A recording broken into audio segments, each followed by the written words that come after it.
நாம இப்ப இருக்கிறது பாடி மேம்பாலம். நீங்க பார்த்துட்டு இருக்கிறது இது வந்து சென்னை அம்பத்தூர் அருகே இருக்கக்கூடிய பாடி அந்த பகுதியில் கட்டப்பட்டிருக்கக்கூடிய மேம்பாலம். இதுவும் திமுக ஆட்சி காலத்தில் கட்டப்பட்ட மேம்பாலங்களுள் ஒன்று.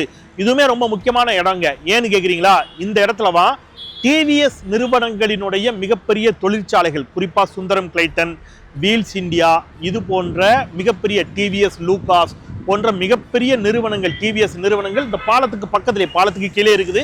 அது மாதிரி அம்பத்தூர் தொழிற்பேட்டை இந்த பகுதியில தான் இருக்குது. அதனால பார்த்தீங்கன்னா கனரக வாகனங்கள், லாரிகள், ஏராளமான லாரிகள் பயணிக்கக்கூடிய ஒரு பகுதி இது. திமுக ஆட்சிக்கு வந்த போது அவ்வளவு அற்புதமான ஒரு பாலத்தை கட்டினாங்க. அப்படியே சுற்றி பார்த்தீங்கன்னா தெரியும், வட்டமா அந்த பக்கம் எனக்கு எதிர் திசையில் அப்படியே அம்பத்தூர் நோக்கி அந்த பாலம் இறங்கும்.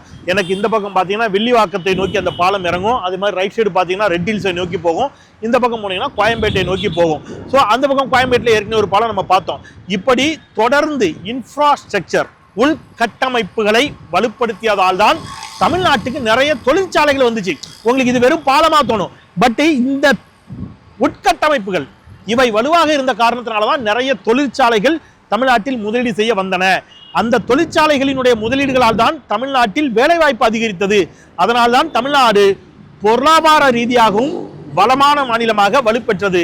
இன்றைக்கு தமிழ்நாடு முதன்மை மாநிலமாக இருக்கிறது என்று சொன்னால் அதற்கு திமுக உருவாக்கிய இந்த உட்கட்டமைப்புகள் மிக முக்கியமான காரணம்.